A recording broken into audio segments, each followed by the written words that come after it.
Welcome to the Musicians Insight podcast, where I sit down with incredible musicians from all corners of the music industry. We talk about music, life, business, trumpet, non-trumpet things, equipment, everything like that. My name is Jeff Jopic. I am a music educator and trumpet player in the Atlanta area. Today with me, I have the incredible Jay Webb. The incredible Jay Webb, commercial player, kind of a jack, I don't want to say a jack of all trades, but a master of all trades, I would say. Does a little bit of everything super, super, super well. I thank you so much for sitting down with me, Jay. It's great to have you on here. Absolutely. Thanks for having me. It's my pleasure. Yeah. So one reason I really, really wanted to have a conversation with you and chat with you and sort of pick your brain is because you're sort of doing a lot of the things that I, in a perfect world, would love to do. Seeing how you've sort of transitioned to the social media world is social media is something I've really enjoyed sort of getting into in the past year or two. And you're just sort of, you're putting these things together that are just so satisfying to listen to. And you've sort of really made the transition during this quarantine pandemic time to really staying busy and putting things together that are really cool. How did you sort of make that transition? Where are you coming from and what are you doing now? If you could maybe elaborate a little bit on that. Okay. Well, I guess, we might as well talk about the pandemic and COVID and how that affects all of us as performing artists. And so, going into it, none of us knew how long this was going to last. There wasn't a lot of information of what was going to happen, how things were going to, how life was going to be like after the fact. So, rather than wait around and just sit and go, okay, let's just see what happens. Many of us financially couldn't do that. You're relying on unemployment, and everyone knows, as a self-employed independent contractor, it's very hard to get those benefits and whatnot because you don't have provable income or whatever. So my girlfriend at the time, Lexi Signor, who's a fantastic trumpet player educator, she says, you should check out TikTok. You should really get on TikTok, and I had Instagram and, Facebook and all that stuff. And, I kind of like blew it off like, I don't really get it. It's for the younger generation. Mm-hmm. And so she's like, you just post something, just get an account, post something, start. I was like, all right, fine. I'm going to do it. I'll dive in. I'll see what it's about. And, I sort of got into it, I guess. Yeah, that was September. Yeah. And of last year, of course. Yeah, that's about the right time. And I initially started it by just doing things that I wanted to do. So, as musicians, as trumpet players, especially, our egos are our egos. We know the stereotype that we all sort of fit into, whether we like it or not. There's some portion of us that's like, yeah, all right, fine. I fit that. I fit the mold. I got it. So, we always we try to post things that show off our talent or, we want people to notice us, because we are egomaniacs and guilty as, myself. So when I went on TikTok, I said, you know what, this is not about being judged. It's not about trying to impress people at this point. It was basically a creative outlet that I had not experienced before. It's much, as you know, it's much different than Facebook. It's much different than Instagram. And so I went on it to just have fun. I want to go on there. I wanted to go on there and just do things that I wanted to do. And for example, when I was younger, I used to play along with the radio all the time, 80s pop tunes, and I just play by ear. And that was really, really enjoyable for me. And sometimes I would make up harmonies, along with, Chicago or whatever was on the radio. It didn't matter, even if it didn't have horns. So, I had nothing but time on my hands, like many of us. So what am I going to do? I decided that I was going to start putting horns on tunes that didn't have horns. And, in our circle of trumpet players, it may be considered cheesy or corny, like, oh, yeah, it's really funny. He's putting horns. How cute is that? He's not improvising. He's not doing jazz. He's not playing this burning, Cherokee at 220, it wasn't about that. And I think also a part of that is for me, particularly where I am at in my career, I'm not up there posting things to build my career or to impress people. I'm way too old for that. And I'm past it. So this was literally about creating something that was gonna give me an outlet and to have fun. And so oddly enough, I think I did a video where I did a horn arrangement for a One Direction tune. Well, that'll get you some views. and honestly, I had no idea what I was stepping into. I didn't know the history of Harry Styles and the fact that he loves trumpets. I think maybe he played trumpet at one point. I'm not really sure. So I did an arrangement on Olivia. But for me, I listened to it. I said, oh, wow, it's got like a Penny Lane sort of Beatles vibe to it. It needs a piccolo trumpet solo. Mm-hmm. So I started off that way. And then I just sort of did this whole big arrangement and orchestration for it. And it blew up.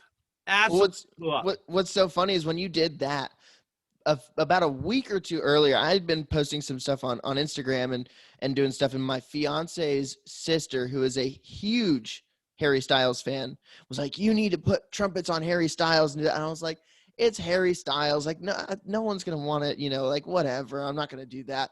And then like a week later, she sends me your video. She was like, look, this dude did it. And look at all the views and look how everyone loves it and all this stuff. And look how cool it is. It was so funny that sort of coincided. Yeah. So, initially, again, I wasn't searching for things to go viral. I wasn't there to become this TikTok famous, as the kids say. I was just there as a creative outlet to do something and to have fun. It's an easy app to navigate. I figured out, I contacted a couple of my friends in Nashville who were doing live performances, streaming. And I said, how are you getting your studio sound to go to your phone? Like, oh, you need this, and this. Like, oh, all right. Made an investment. And then that's, I started doing TikToks that way. Well, how do you do that for people that don't know? And I don't really know I know my sort of way to do specific things, but how are you working? Yeah. So it's basically, you're just taking your at-home studio and you're just doing an output to your phone, but you can use, which is another interface, like an iRig. They make an interface, an HD interface. They make, I think it's called iRig 2 is the original. And there's other ways that people have done it now too, but they hook directly to your iPhone. And so you're basically pumping your studio to your iPhone. And so it's a cord that goes into your iPhone? Yeah. And you can get the little, what do they call it? The dangle, whatever the heck. Yeah. And then you just go in from there and your phone reads the audio. And then you use your camera and it's just like an external mic. Yeah, exactly. But your external mic is your entire home studio. Yeah. Is it running through your computer? Yeah. So you go into your computer, out from your computer to your phone? Yeah, I'm basically recording in GarageBand or Logic, or just using the sound, in a track. Depends on what I'm doing too. If I'm just doing a duet, I'm only using the audio. But if I'm like arranging, and stacking horns, then I'm just basically running that session directly to my iPhone. Gotcha. Out. Yeah, it's not as complicated as you may think, and trust me, if I figured it out, anybody can figure it out. I usually record in Logic with a video on my phone. So like I record while I'm recording a part, I record a video on my phone and then throw all those videos to my computer, export the Logic session or the file, Yeah. and then stitch the videos to the file in like Premiere and export it that way, which is kind of a cumbersome process. But Right. Yeah. And I skip all that and just go directly to the phone and do it live and be mhm. done. Yeah. So, but I mean, either way works. It's not, however you are comfortable with. I just tried to take out that extra step because I don't want to do any more editing than I need to. Yeah. So, My my absolute, I would say my absolute favorite thing you've done, and something that I listen to almost on a daily basis, is Where the Boat Leaves From. Let me just I used to be a fairly big Zach Brown band fan. I think their sound is fantastic. I would agree. Yeah. I absolutely, I really think they're doing awesome stuff, and putting those horns are, it to me, it's not cheesy, it's not superfluous, it's just like, it's exactly what the track needed. And what's so cool is you do it in such a way that you're not doing it as like, look at this multi-track, like 10 of me doing all this big loud high stuff. You just put it in as if you were in a studio with Zach Brown. Yeah. And that's always my approach when I do these things, is that I don't want it to sound overbearing. I don't want to be, although some of the time I mix it horn heavy, but it's just to show like, hey, look, this is what you're hearing. Because, Mm-hmm. yeah, if it were to go to a final mix, of course it would be mixed further back than vocals or whatever. But, but other than that, at least my ideas, I always try to be non-abrasive with it, and place things in the gaps where they need to be. Um, Mm-hmm. so I'm not overplaying. How Uh, did that one sort of come about? Like, what made you do that one? What was your thought process behind now, like yourself, I'm a big Zach Brown band fan, and I have a funny Zach Brown band story while on tour. I was playing, so I forget where we were, but we were playing a theater, which was part of the arena that was next door, like literally across the parking lot.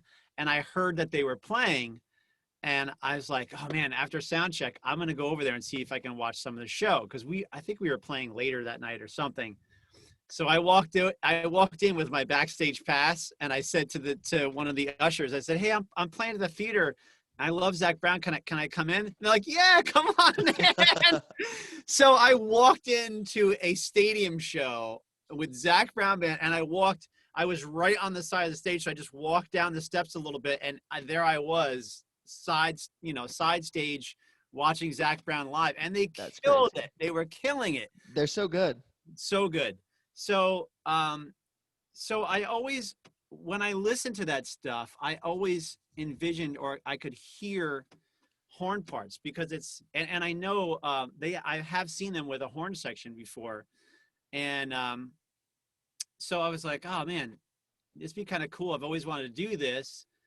And, I had gotten into the habit of doing it through TikTok. And so then I get on these kicks where I'm like, all right, this is going to be a thing. So,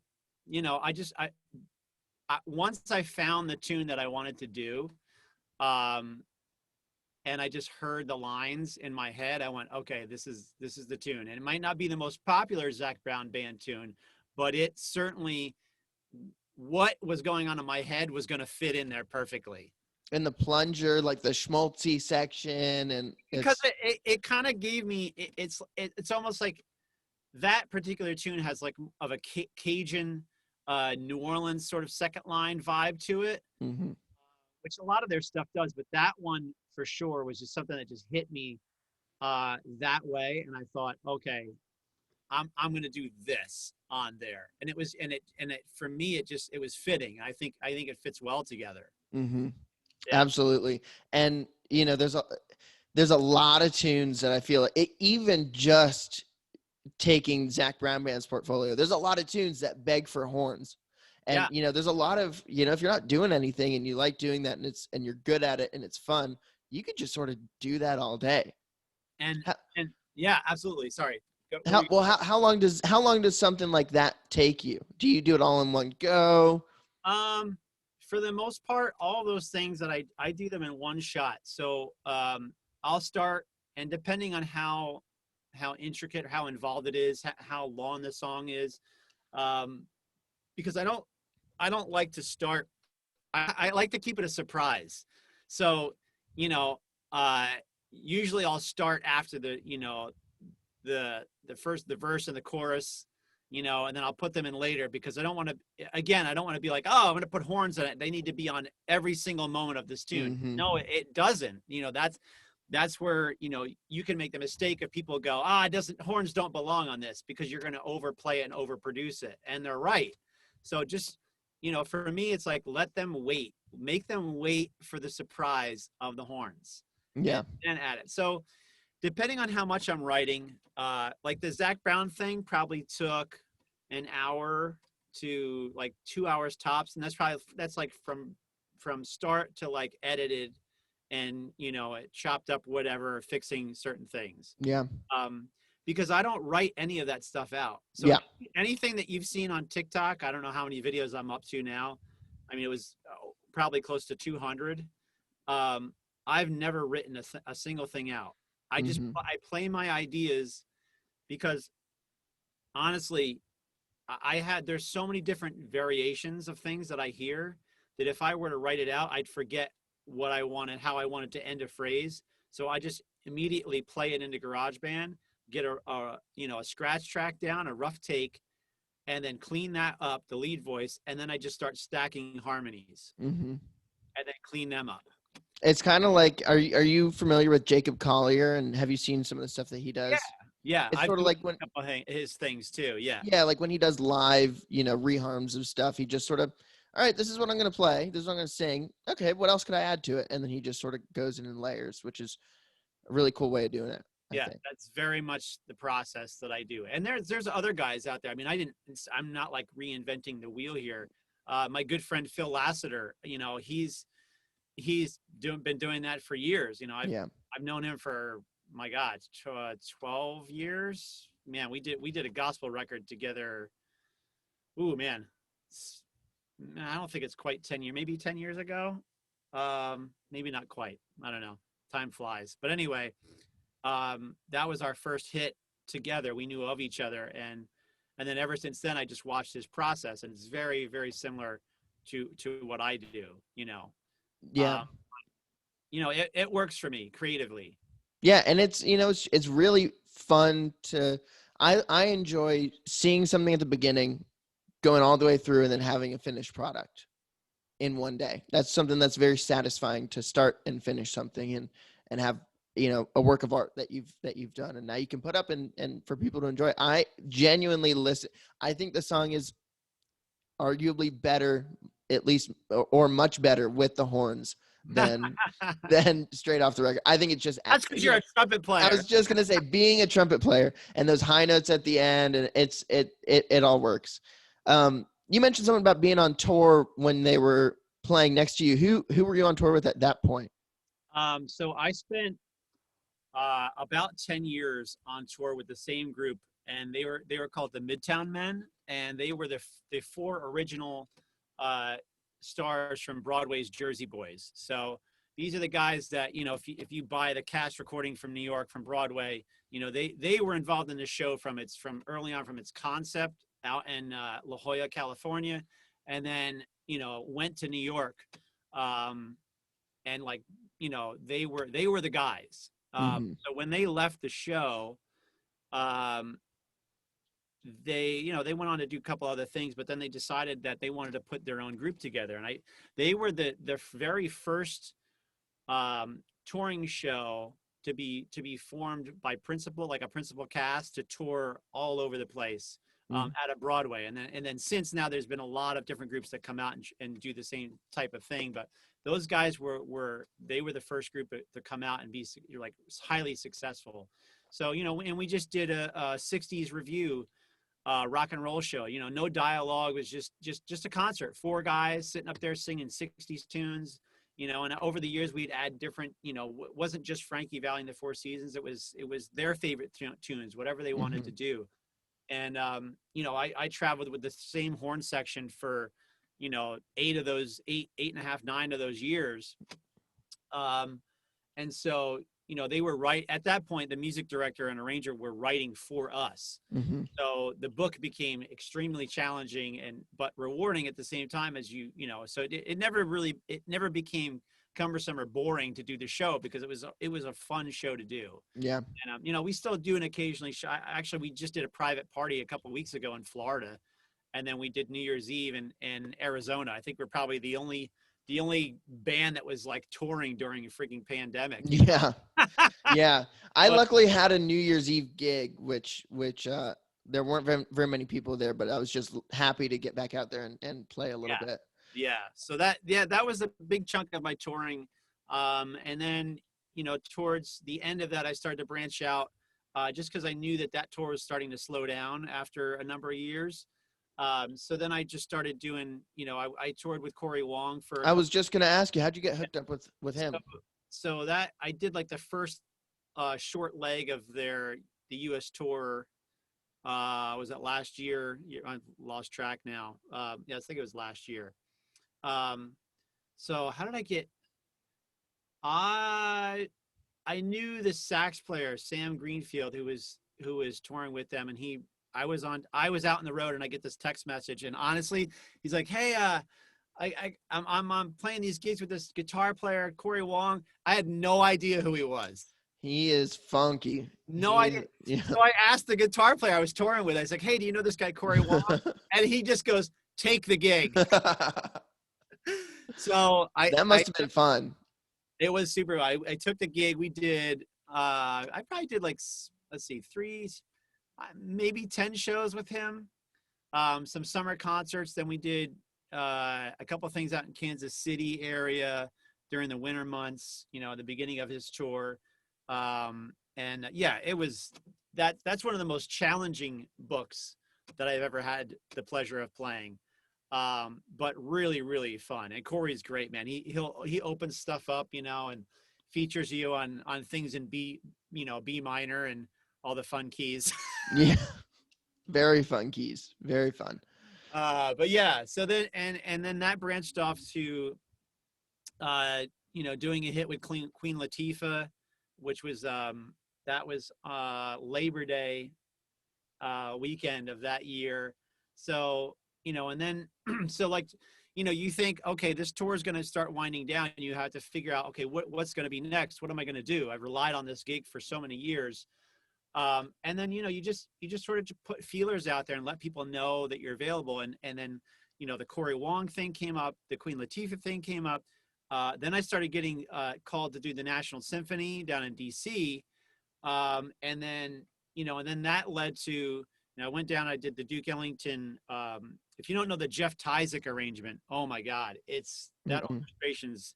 So it's only for 3 trumpets. So the lead part has all the lead parts and all the solos. Wow. For the Nutcracker. So I went down and did that, and I did 3 concerts with them. And then I was called back to do a bunch of stuff with them before the pandemic. They had me booked on Memorial Day and 4th of July, and then of course all that got canceled. But this is with the National Symphony? Yeah. So have you played with them prior to that? No. So that just came through from a recommendation, and that's that's a thing that a lot of young musicians aren't in tune to, is they think, oh, there must be an audition. How do you get to how do you become a sub on this and this and that? Unfortunately, there are very few auditions that happen in the music industry. There are still some, but the gigs that I have done, I've never auditioned for any of the gigs. It's all word of mouth, who you know, and it's built and based on your reputation. If you don't have to be the greatest musician or the greatest trumpet player, whatever your instrument may be. You don't have to be the best in the world in order to gig. You have to be good. You have to be solid, but it's more about your attitude, your preparation, and just your ability to work well with others. Not have an attitude. Ego's fine, but it's it's good to have a bit of an ego. That's not a negative thing. Ego always has like, a negative connotation Well, to it it. brings confidence to the gig. Right. But so yeah, it's hey, we need this guy to do this, and Somebody knows you. oh, I know exactly. I know the right guy for that. Call this Hmm. guy, and Hmm. that's literally how I got the National Symphony gig. So Was I'm from DC, and my teacher, I don't. This is a long shot if you know him or not. My teacher for 10 years, from like fourth grade until I graduated high school, still talk to him every day, is Dave Detweiler. Do you know that name? oh yeah, I know that name. Yeah, Dave is like the lead or principal guy with the NSO Pops, and has been doing like those Memorial Day yeah, shows for 30 years and stuff. yeah. He did one of these podcasts a week or two ago. He is the most incredible person. He's done everything. So when I saw that you had done the National Symphony thing, I saw that a while ago. I was like, I wonder who he knows, or how you got hooked up with that. Yeah, that's funny. Yeah, I've heard that name. He's been like the guy down there in that area for a very long time, Yes, for a and for very good long reason. time. For good reason. Yeah. He's Yeah, fantastic. He did the Army Blues for 30 years and right. and all that stuff. So when you said, Memorial Day and all that stuff, I just thought that was funny. Do you end up playing with Billy, and is that who you sat next to? It was um so when I played it was Steve Hendrickson Mm-hmm. and Keith. Okay. I'm drawing a blank on Keith's last name. Why am I drawing a blank? But those guys, if you don't know Hendrickson, he was there. He's been there for 30 something years, Mm-hmm. and he was funny because he sat next to me, and I found out later that he was a student of Bud Herseth, Mm. and apparently he is the only student of Bud's that he says Steve Hendrickson is the only one of my students that ever got it. And I said, oh man, okay. So then after that week, they had me come down because that was in November. So December, I came back to do the show again at the Anthem. And then now I know the story about Steve, and I go, oh man, now I got to sit next to this guy. Now you know who he is. but man, those guys are such sweethearts, man. And they just, they welcomed me with open arms, and I really felt like I was part of the section, and yeah, it was. I can't wait to go back down there and work with them again. Once. Now, was that for like jazz stuff, or was that for more classical stuff? No, that was with the orchestra, and they were doing the Nutcracker suite. Okay. So, yeah. So, but it was just great to play in the actual NSO, and Mm-hmm. yeah, maestro up front, and yeah, it was That's very cool. one of the a dream come true to you sitting in your personal riser, if you will, and just you have a bird's eye view of the entire orchestra and the Kennedy Center, and then you would think, God, there's no microphones, my sound's just gonna get buried, but that's not it at all. Mm-hmm. It was literally like exhaling, and the sound just went. So easy to play in that place. It was great. That's awesome. So fun.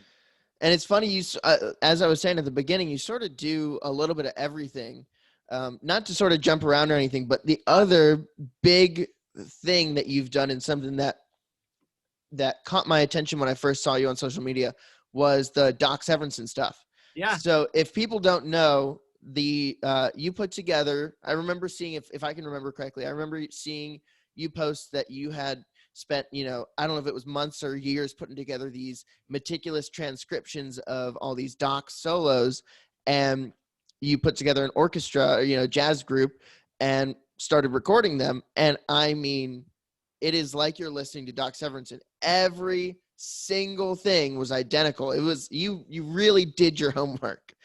Where did that get born out of? What sort of started all that? All right. So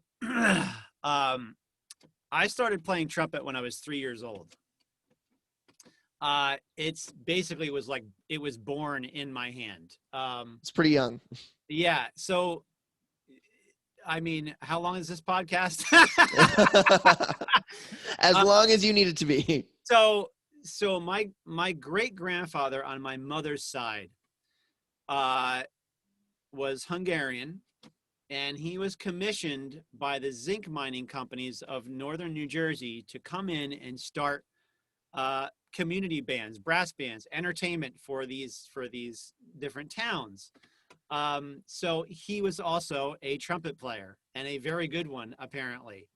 But he also could teach. He taught everyone every instrument. So he was like almost like the John Philip Sousa of North Jersey. He would just Hmm. put together bands, if and recruit people. And when the man of the house went off to war, he built what's called the boys band. So he would get the sons of these families and put together, so that there was always entertainment happening. So anyway, so I have that side of my family, trumpet virtuoso, Hungarian, whatever. And then my parents met in basically a spin-off of one of the bands that he created years ago. And my dad just happened to be a trumpet player. Wow. So now my dad's a trumpet player. My great grandfather, who unfortunately I never got to meet, but there's this history of trumpet in my family. So, growing up, I used to watch my dad practice marches in the basement all the time. Um, and I grew up in that band as well. So, when I was 3 years old, I just picked up a trumpet, started blowing in it, you know. So fast forward to, I was a little bit older, fourth, fifth grade.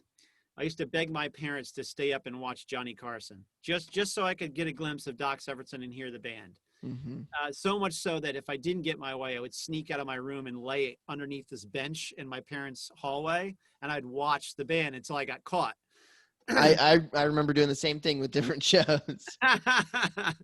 So, and I remember telling my mom, I said, "Mom, one day I'm going to replace Doc Severinsen on the Tonight Show band." And, it's like, okay, yep, sure.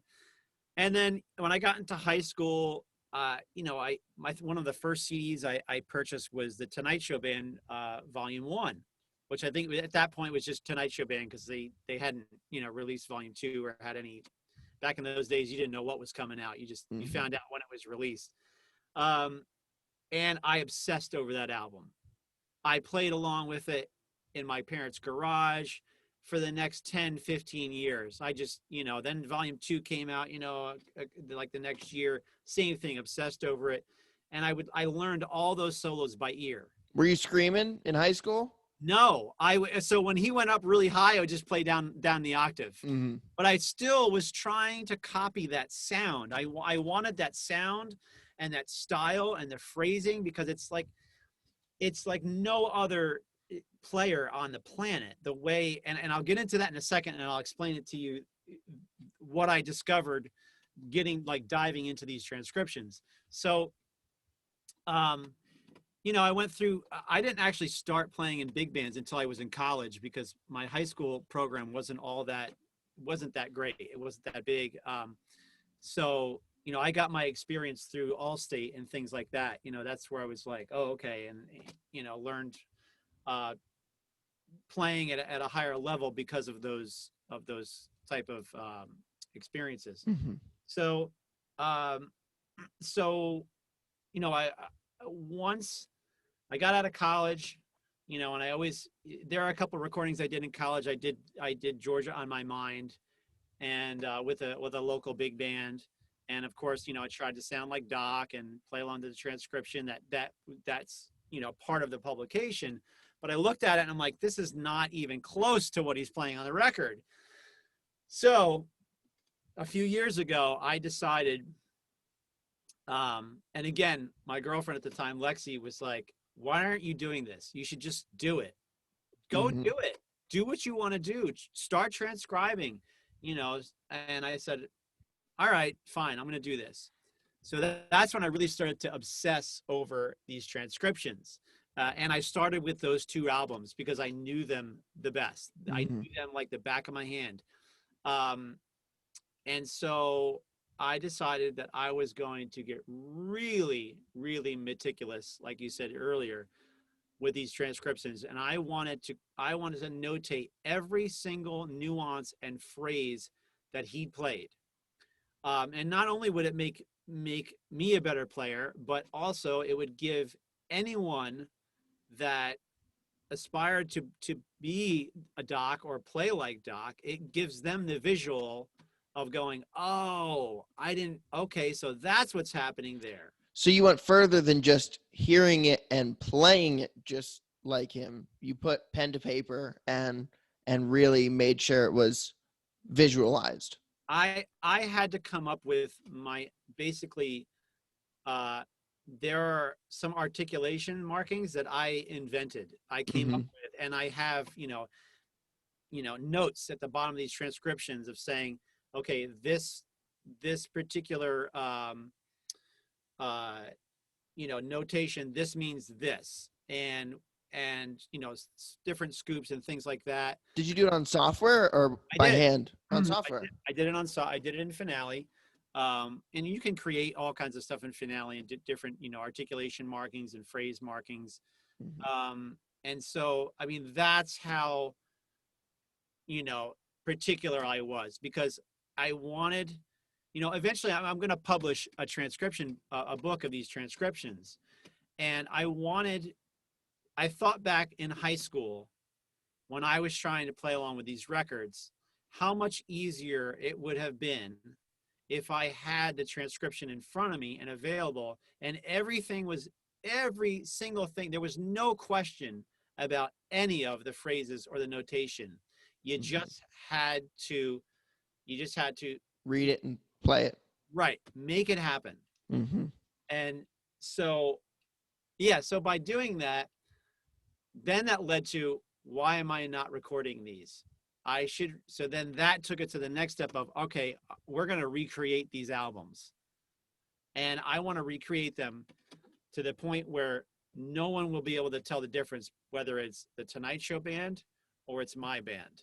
That's how Wow. perfect I want it. And I am a perfectionist. I mean, um, most of the people that know me very closely know that, I make mistakes. We all make mistakes. Nobody's perfect.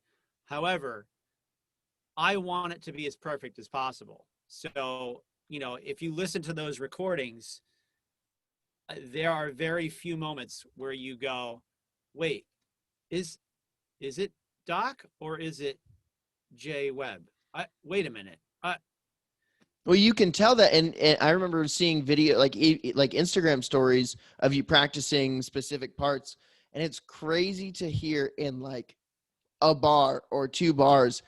There's the notes, there's the insane range of everything and jumps and intervals and everything, but then there's this like incredibly deep layer of nuance to his playing. Every note has like three or four particular things that make it the way Doc did it. Yes. And that starts with vibrato. It starts with where he places the vibrato, what note he places the vibrato on, because it could be a quarter note and then a quarter note tied to a whole note, and he may not put any vibrato on the quarter note preceding that, but he'll put it at the very end of the quarter note tied to a whole note. Mm-hmm. And the only way to really realize that is to put headphones on and just listen to that phrase over and over and over again and loop it, and then figure out how to recreate that. And then what I would do is I'd put that track into GarageBand, and then I would record over it, and I would try to match vibrato and everything exactly the way it was, the way that he performed it on that particular phrase, whatever it is. And yeah, It's also the scoops and the articulations and the it's the scoops. It also has to do with, so the biggest thing with Doc is, and I mean, I don't know if I'm the first person to notice this, but for me, going this in depth into these transcriptions, is Doc extends the phrase like I have never heard anybody else do. so when you're playing these, like you say, he plays these lines, you know, it's not just about the high notes. It's not about the sound. It is him extending, almost like, you know, drawing out a sentence so that it flows so much better. It's like, you know, some people are better at narrating than others. And if you listen to an audiobook, there are some audiobooks, you know, the book is great and the content's great, but man, if you have a narrator that just the speed or the rhythmic pattern of it, it's just so distracting you can't get through the book. Mm-hmm. Well, with Doc, the way that he extends a phrase, it's, to put it as simple as I can put it, when you're playing a phrase, if you extend that phrase longer than you are comfortable extending it, extend it even further. Mm-hmm. And then you have Doc. So, you know, if you listen to the way that he tapers the note at the end of a phrase, he holds that note further than you are comfortable holding it. Mm-hmm. And then beyond that. So if you manage to listen to that and play along with it, and you go, okay, I'm going to play this, but I'm going to play it so that it's almost too much, then you're probably right on point. And that's the biggest thing that I noticed with Doc is that, and then, you know, with that being said, you better tank up and have a lot of air, because that guy he can play things forever. It's crazy. Yeah. There's this recording, there's a live performance of MacArthur Park that he does on YouTube, and I don't know where it's from, what it is or whatever. He's, you know, very colorful and everything. And when it goes to the up tempo solo part, I mean, the first time I listened to it, it's just that type of playing where, you know, I've listened to a lot of trumpet players, and there are some really, really talented trumpet players, but the way he played was like, there's no way a human can actually be doing that. It's so fluid. Yeah. There's so much in there, but it's so fluid and effortless and all over. And it sounds like robotic, but also very human at the same time. It's like, you shouldn't be able to do what he's doing. Yes. Yeah. Because it's everything. It's technique. It's endurance. It's the upper register. And oh, by the way, it's got soul for days, mm-hmm. feeling, and just, you know, and that's, you know, that's so. Yeah, there's another topic I'll get into about lead trumpet playing if you want to. Yeah, absolutely. Trumpet playing, but I almost segued into that without addressing that. But yeah, so, you know, yeah, he's all of that, and on top of that, you know, is a soloist. So he's a lead player, but he is a fantastic soloist, and just it's there's so much emotion in his playing, and that's what makes the difference. That's what separates Doc from everyone else. You know, I love Maynard Ferguson. How can you not be a Maynard Ferguson fan? He's one of the, you know, the iconic high note players of all time, right? I got to see him live at least 10 times. Wow. And, you know, I'm not knocking Maynard Ferguson, but when you put the two of them together, you know, Doc's ability to put so much emotion is way beyond Maynard's playing. And I know that people are going to be like, oh, he hates Maynard. I don't hate Maynard. I respect that guy. He's unbelievable. And trust me, I've tried to play like Maynard. I get called to do Maynard Ferguson tributes, and I'm like, I don't really do that. Even I know I play high notes, but I can't do what he does. Like, yeah. That's not me, you know. So respect for both of them, but if you were to compare the two, that's the biggest difference between the two of them in my mind. And that's what makes Doc so special, you know. And he's a soulful guy, and he just happens to have chops and all the technique in the world, and it's ridiculous. And he still sounds great. Yeah. I don't understand. Dave, in my conversation I had with Dave Detweiler, in his early days, I believe, just to briefly retell the story, he, the NSO, I believe, was doing something for a Memorial Day concert, for something where Doc was the soloist, and he wasn't going to be there until the dress rehearsal. So somebody knew of Dave. Dave was in like the Army Blues, just brand new in there, like 30 years old. And they were like, hey, can you read through this? I just wrote this for Doc. Can you read through it and see if, if it works? And he said he spent like a week on it. And he said, yeah, this is really cool stuff. And it took him about a week to work up and everything.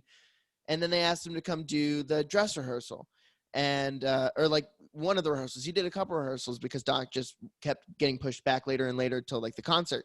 So he kept doing it and it was really hard. And then he was essentially in charge of Doc for the weekend when he came in, gave him the part, walked him, gave it to him and was going to walk him through it. And in the hotel room, he gave the part to Doc. Doc pulled out his horn and just literally ripped through it in one pass. And he was like, this is one of the hardest things I've ever played. It took me a week to get through. And he just ripped it out. And it was just unbelievable. Yeah, that I'm not surprised. Yeah. Yeah, great. That's a great story. Have you met him? Have you played with him before? So the last ITG in Miami was the very first time that I got to hang out with Doc. And I was trying some horns at Pickett because I know Peter Pickett for many years. And so I was trying, he had some new horns because he was getting into the Blackburn series. And my girlfriend was looking for a new pick mouthpiece. So we were over there playing. I was trying some stuff and I was playing some of the Doc licks, Well, Steve Shires from Shires Brass, I didn't know he was there, but he comes in the room and he says to my girlfriend, who the hell is that? And so anyway, we went over to the Shires booth and Steve introduced himself and I was trying some horns over there. And so he looks over and Doc's sitting at the table. He's like, hey Doc, is it all right if Jay plays your horn? And I'm like, crazy. What? No, I don't want to do that. I was like, whoa. And of course, Doc, being the gracious person that he stands up, oh, sure, takes his horn out of the case. So long story short, we end up hanging for about 2 hours. And Doc is standing about 6 feet away from me, and I'm playing directly at his face. And he's holding trumpets for me. And he's going, all right, now try this one. Okay, now give me that one back. Now try it. Now try it on mine again. Now this is the old version. And oh, you sound great on all of it, but this one's. I said, okay, well, I'm playing all your licks. And he goes, what? I said, yeah, I'm quoting all of your solos from the Tonight Show band recordings. And he goes, oh, it sounds great. I'm like, yeah, so it's you. It's you, man. Whoever wrote that was really good. That's hilarious. That's my Doc Severinsen experience. And then I saw him the next day.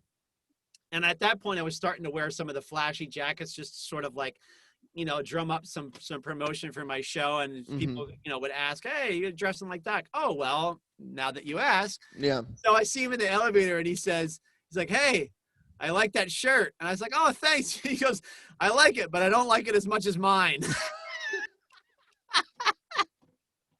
That's so funny. Like, thanks, Doc. Appreciate it, man. Yeah, that's awesome. Aren't those ITGs so fun and NTCs and all that stuff? I mean, I got to play horns for Neil Adams and Trent Austin. People like not Doc, but I got my brand new F5 Fugel right here. That is so awesome. I have an F1 and absolutely love it. I've had an F1 for years, and I think the flugels that they make, even the trumpets that they make, I'm a huge fan of. I think they do great stuff. I've been a huge fan of the flugels, and so I reached out to Trent, and he's like, "Oh, well, I think we could get you. I'll get you on the Adams." And I said, "Hey, let me call Neil and blah blah blah." And so yeah, it's a piece of art, and it plays so effortlessly. I just basically breathe into it and it just produces a sound. I haven't played one of those new F5s before. Yeah, it's something, man. And I went full out. I got the brushed gold plating with a copper bell, and it's man. Yeah. It plays beautiful. Itself. It plays. Yeah. You have to breathe into it. If you just put air and then it just plays. That's incredible. I know that's how I feel about my F1. Probably not to the same extent, but man, They do some good stuff. What Yeah. horns are you? What horn are you playing on? So Just to nerd out for a second. I have that. That's the newest one. I had the Austin Custom Brass Flugel for a while. I bought that just because I was starting to sub on Broadway and I needed a Flugel. So I was like, all right, I'm on the list. I went in, I watched the book on a couple shows. I need to invest and get some horns because if they call, I got to be able to go. I got to be ready to go. So I bought that, and that horn's great. It plays so well for the price. Under $700. My God, you can't beat it. It's really a great horn. So I have that as my second Flugel. I'm still on my Yamaha 8310 Bobby Shoe model, silver plating, and I just love that horn because it's so versatile. People ask me, what do you use when you're in the orchestra? I use my B flat, my Yamaha, and it blends great. I've heard that Bobby Shoe is similar. I have a Shilkey B1, and I've heard that those two horns are fairly similar. I believe it's based off of that horn. I mean, I'm sure people in the podcast will be like, "That's not true. It's the butt." But yeah, if those horns are similar, I think that's the deal. Is that they are almost identical, and I think the reason for that is that I believe Shilkey was building the very first Yamahas back in the day. So that's why there's a similarity between those two horns. And I agree. It's very versatile. I enjoy that it can kind of sizzle and sparkle, but it's got sort of a bigger throat at the bell, and it has it can have a warmer sound. It really does everything. It's a very versatile horn. And if you're that style of player, which, all you young trumpet players out there, if you're that style, which means you should be able to play everything if you'd like to work, If you're a trumpet player that wants to actually play trumpet. Yes, that's what you need to do. You need to be able to adapt and flip a switch and be Chet Baker to, a principal in a world-renowned orchestra. You have to be able to do that. That's the name of the game. Well, speaking of all those styles that you've sort of been doing, what do you think is most Webb? What do you like to do? I know, there's there's the jazz side that I've seen you be able to do, and there's the funk Corey Wong, Let Me Get Up There, or Eric Benny Bloom, or Emmanuel Etcham, those guys who are just ripping funk solos with a funk group.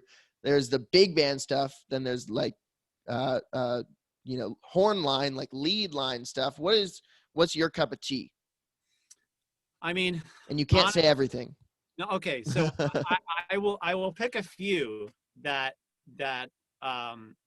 if I rolled out of bed and can do every day, obviously would be, the soloist thing, the Doc Severinsen and stuff, out in front of a big band, just playing those type of solos. That would be my dream. If I could just do that one thing. Like I said, when I was a young kid, Mom, I want to replace Doc Severinsen's one day. I've so the Eric Miyashiro type deal. Yeah, because he's like the Maynard of that. Yeah, if I could be the Doc, that would be amazing. But I know that you can't just rely on that. So, I would say, second to that would probably be just the Jerry Hayes sort of pop horn section stuff. And the reason being is it goes back to my anal retentiveness of my perfectionist of playing in that type of situation and being so perfect and having everything just be dead on is so satisfying to me. And that's what I had in the touring group that I was with, from my other two guys. Shout out to Greg Riley, who's a fantastic reed player, reed doubler. One of the first calls on Broadway in New York. And then Paul Arbogast, who's a low brass genius. This guy, oh my God, never misses. And we would have things so tight in that section that we would just laugh. We would play something and we just giggle, or we just look at each other and go, oh my God.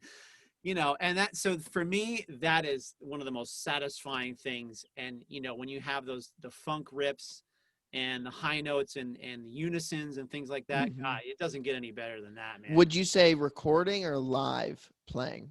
Um, Man, that's a tough choice. The live playing only because you have an audience. Mm-hmm. Mm-hmm. And when you have an audience respond to something that you do, there's nothing like it.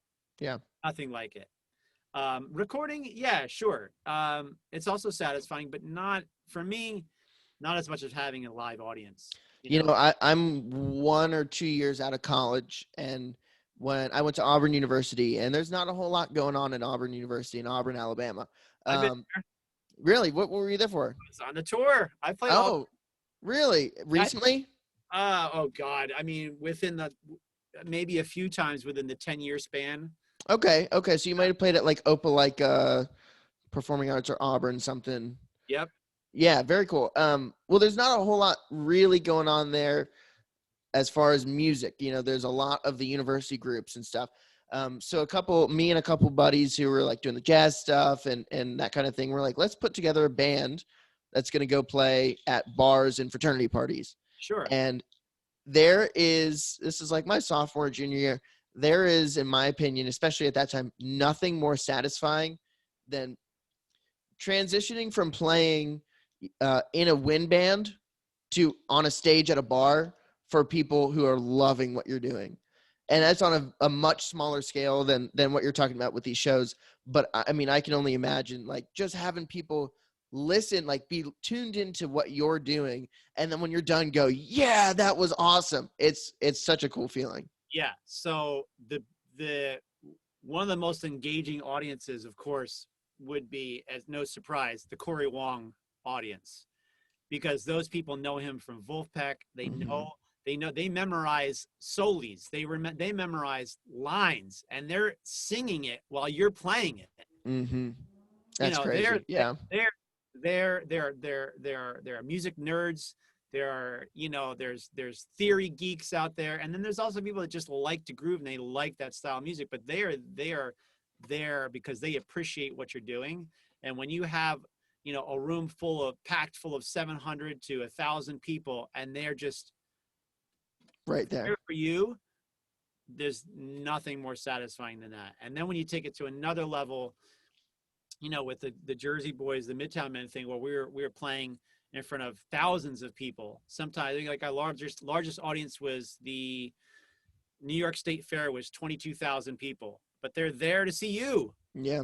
And when you rip a high note at the end of a tune and the place goes nuts, you're just like, yeah. That was me. That was me. Or an arena show and you're ripping double A's and you hear your A carry in an arena. Oh my God, Mhm. there is nothing like it, man. That's fantastic. That is so awesome. Yeah. That is so great. What would your advice be for, I know I'm sending this podcast I'm trying to get it out there to as many people as I can day by day, trying to get exposure, but like a lot of the people that listen to it are, at least that I know of, a lot of my friends from college or their friends and people sort of at that 20 to 25 age range. Some people are really love music and they love that they did it in college. Some people are like, I want to try to make this happen. How would you sort of, in today's day and age, what would you say to somebody who's trying to make it happen and doing sort of what you're doing? Oh man. I Because mean, that's sort of me as well. I just moved to Atlanta. I'm trying to meet as many people as I can and right. do as much. Atlanta's, I know some heavy cats in Atlanta. Um, so yeah, I mean, there's a scene there. You can make some stuff happen. Um, Man, advice coming out of college young. You know, aside from it's tough because of the pandemic, obviously. Hmm. You Hmm. know, there's an uncertainty. Of course, we don't know what our industry is going to look like, you know. Hmm. But let's take that out of the mix. I would say, you know, you have to be open to taking work that might not be uh, musically so satisfying, but it may pay your bills and then help fund the thing that you want to do. But also, you have to be very versatile in a lot of different styles, as we've been talking about this entire time. The guys who are out there really doing it and being successful, and then that word has many different uh, definitions in your mind. What does that mean to you? Does that mean that you're going to make $1 million as a trumpet player? I don't know. You better start with 2 million. That's the joke. But no, seriously, the guys and girls, women players that are out there doing it, the ones that are at the top of their game are the ones that can play any different style. And so I would say, and in college it's hard to do that because for me, it's the same way. You're sort of like pigeonholed into an ensemble, Oh, well, you have to be in the top band because you're one of the top players. So you get nothing. All you get to do is play in big band. Okay, well, what about this funk band that I wanted to be in, or the Tower of Power ensemble, or a small group? You have to be able to do those things in the real world. For an example, you can get called to do a trio gig. If you're not comfortable with playing over rhythm changes or a blues, or stablemates, or God forbid somebody calls giant steps and you're just like, you jerk. Donna Lee. or Donna Lee, you have to be able to somewhat fake your way through those things. Or I mean, even aside from that, you have to know tunes. You can't go on a gig and not know a tune. You have to know it, or be able to fake your way or hear your way through it. So just being able to basically be a chameleon, change and adapt into as many different situations as possible. Don't write off, a certain genre and say, well, I don't play funk. I'm not into that. Or I can't play piccolo trumpet, or because, man, if you want to work and you want to make money, that's what you're going to have to do. You have to be multifaceted. If you've never played piccolo trumpet before, well, you better go buy one, because I mean, honestly, I've never taken a piccolo trumpet piccolo lesson in my life. I bought one and I figured it out. And it's my favorite horn to play. I love it. And I play it on Broadway. And I'm like, what is happening right now? I don't know. I know. What's the fourth button do? Sure. Whatever. But, you figure it out. You shed, you practice, you do the work. And then you go in there and you pretend you know what you're doing, and you fool everyone. And then you leave the gig and you get called back and you go, I guess that worked. I guess I got him. Yeah. So it's just, you got put in the time, put in the work, prep for whatever gig that it is that you're going to do. Don't take anything for granted. Don't write something off because, it might not be a gig that you want to do or that you're interested in. Take every gig seriously, do the work, prep for it, and show up prepared, and not like overly prepared. That's what I do. I show up, man, that Corey Wong stuff, I had that stuff memorized before. So was that a book or was that files? It's a book. It's files. I mean, he'll send it ahead of time. But the horn arranger, Michael B. Nelson's from the Hornheads, it is like one of the most challenging books I've ever had to play. It's so difficult. But again, rewarding. But yeah, you just, here's another example. Queen Latifah. I get called to do Queen Latifah. And I'm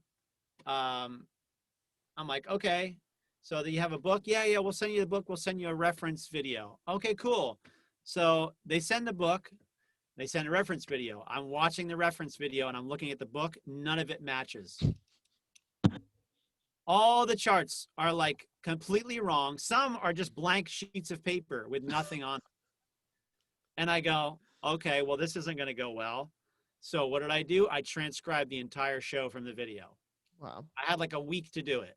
So I transcribed the show by hand.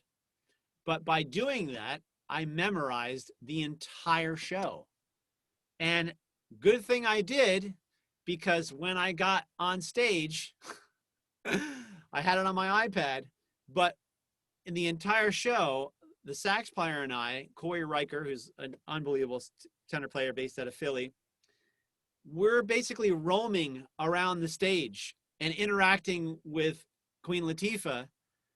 I don't have time to stare at a chart.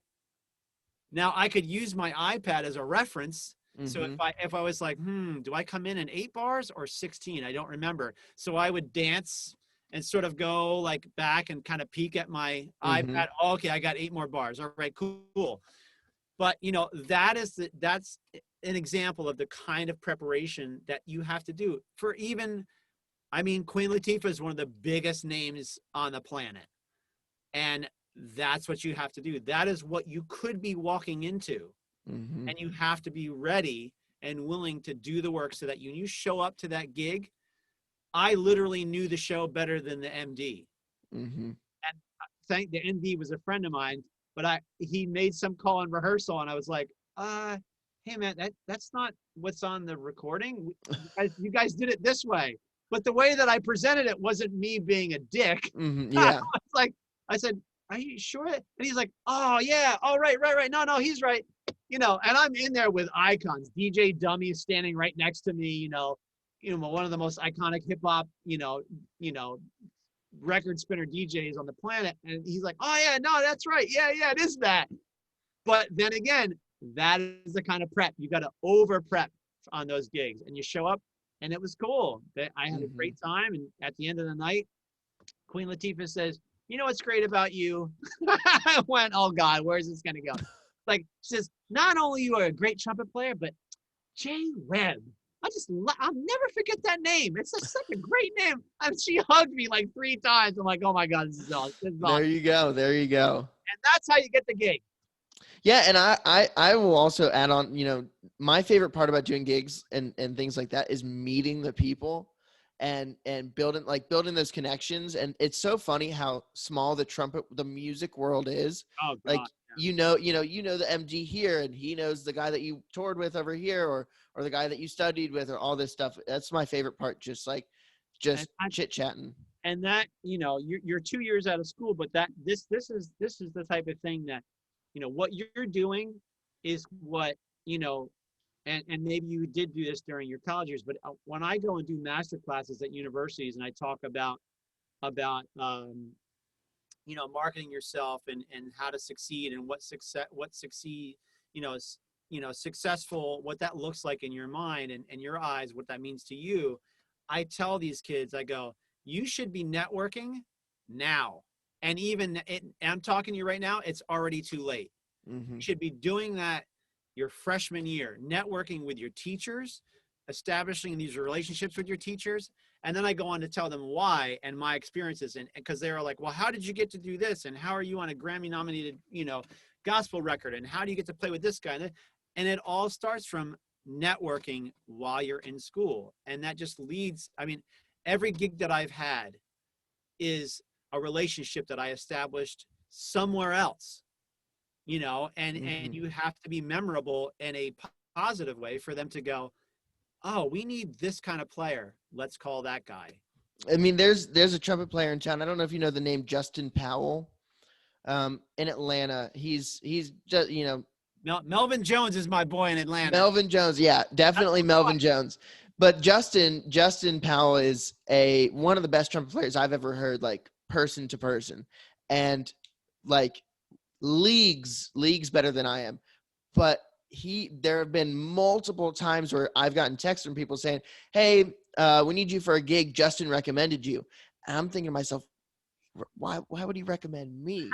Like I don't need to be doing this. There are plenty of other people, but it's that meeting people and being a good hang and just chatting and Yeah, talking about players or styles or gear or anything.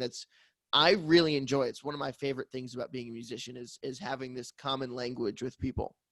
yeah, and do you know what that means for you? What's that? That means you're going to be successful at whatever you do. I hope so. That's the hope. You keep that attitude, and it will snowball, and it will lead to other things, and bigger names will call you, and that's how it's done. That's called networking and doing it well. That's my favorite part. I love it. That's awesome. Yeah, man. Well, Jay, it's been absolutely a pleasure having a conversation with you. I'm honored to have you on here. I've been, Ah, been watching you for years and absolutely love the stuff that you're doing and you're such a fine trumpet player. And I think everyone should listen to this conversation. And then if they haven't already, go check out you on Instagram and TikTok. What's your Instagram? My Instagram is the same handle as my TikTok, just Webb Trumpet. I kept it simple, and that's another thing. Like with marketing, Mm-hmm. you know, make it easy for people to find you. Have that fluidity. Keep it the same. Keep everything. Make it easy for people to find you. So oh, I don't want my name out there. Who cares? Put Mm-hmm. it out there. Let people know who you are. Absolutely. And you're the DST band. Band. Yep. So the DST band is the Doc Severinsen tribute band side of my Instagram. But yeah, so, and then my website's just jwebbjazz.com. You can find that. I don't really put much up on my website anymore, but social media is taking over. TikTok is like, it controls my life. There you go. It's taken over my life. Well, thank you so much. I really enjoyed this conversation. Hope we talk again soon and maybe get to do another one of these in a few months and just see where we're all at. Thanks for reaching out to me, man. I enjoy talking to people and yeah, I've enjoyed the conversation. Thanks for having me. Absolutely. Thank you so much.